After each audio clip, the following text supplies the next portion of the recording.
Okay, I'm still here at Jets Over Kentucky, and of course, in addition to seeing the aircraft and the pilots, we also have some vendors who are on hand, and we have Andy Davis, who is with RC Jetworks, which provides some of the various different parts that a lot of these pilots need for their aircraft, right? That's correct. That's correct. So tell us a little bit about RC Jetworks. Well, I'm out of Fort Worth, Texas, and we come up here every year for this event. It's a fantastic event.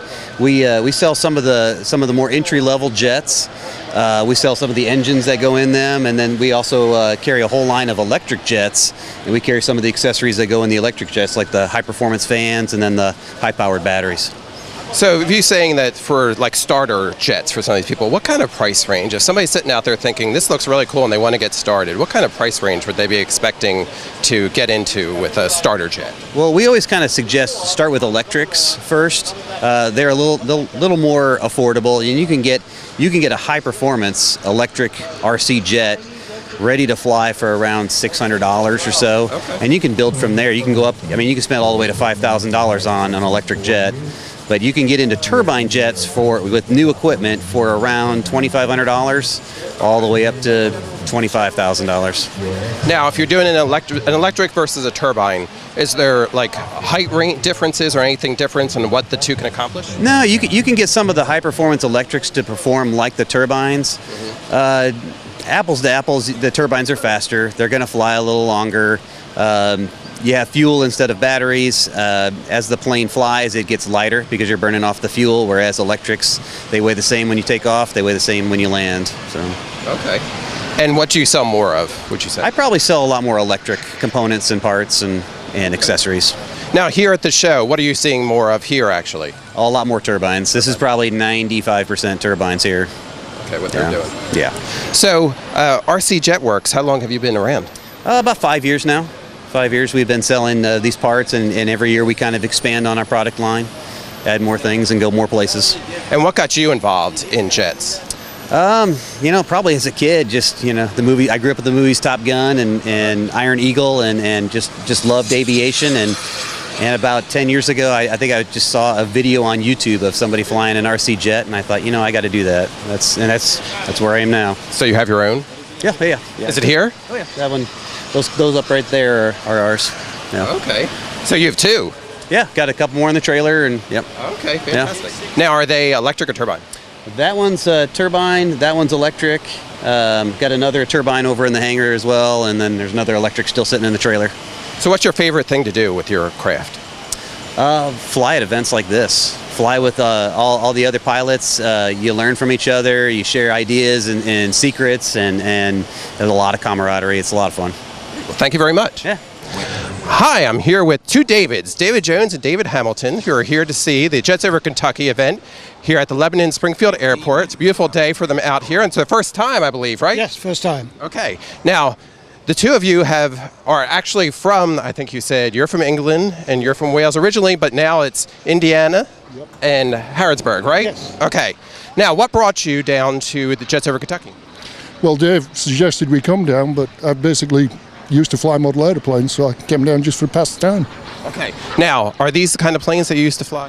No, I used to fly the prop ones. I couldn't fly one of these if I tried. So how long ago were you flying those planes? Oh, about 15, 20 years ago. My boys were 10 and 12, and they're 30 now, so... Okay. Very good. So these are a little bit bigger, a little bit different, but do you see any similarities?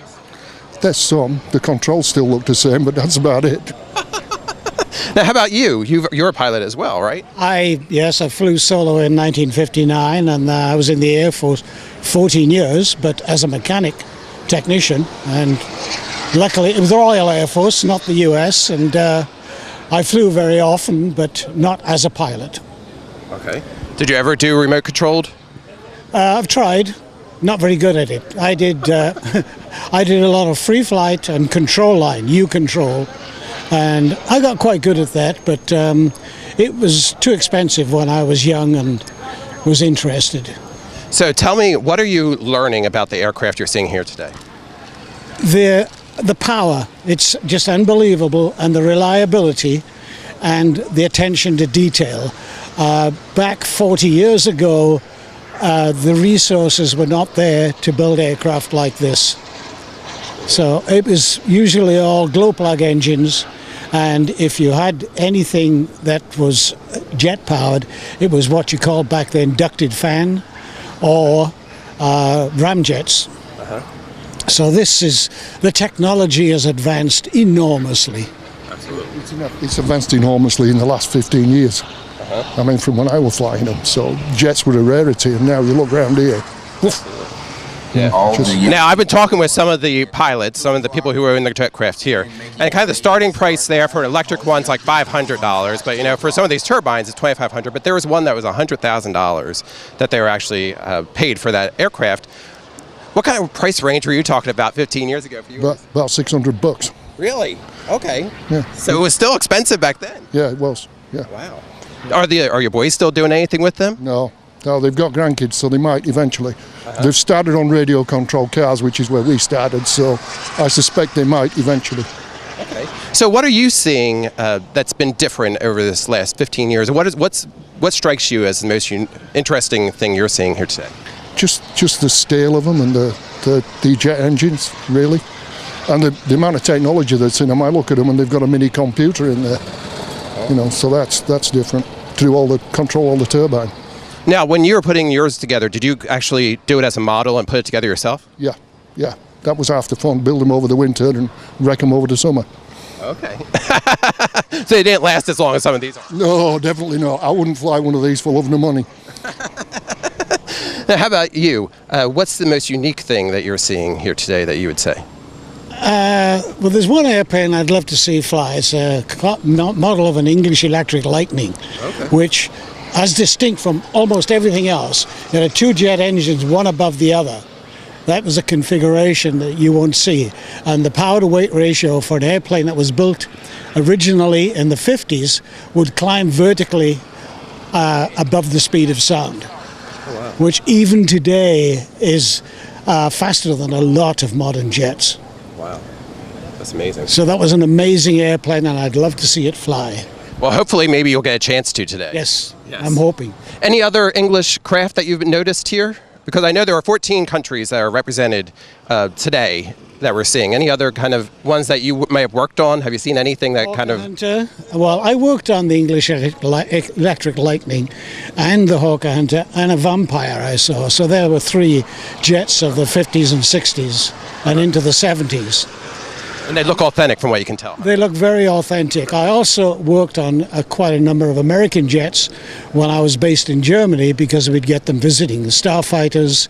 I'm trying to think of there's a trainer, two-seat trainer. Can't remember the name, but yeah. But they're bringing back some memories. In your memory now, pal. Yeah. You're bringing back some memories. Yes. Well, thank you very much for talking with me. Enjoy your experience here.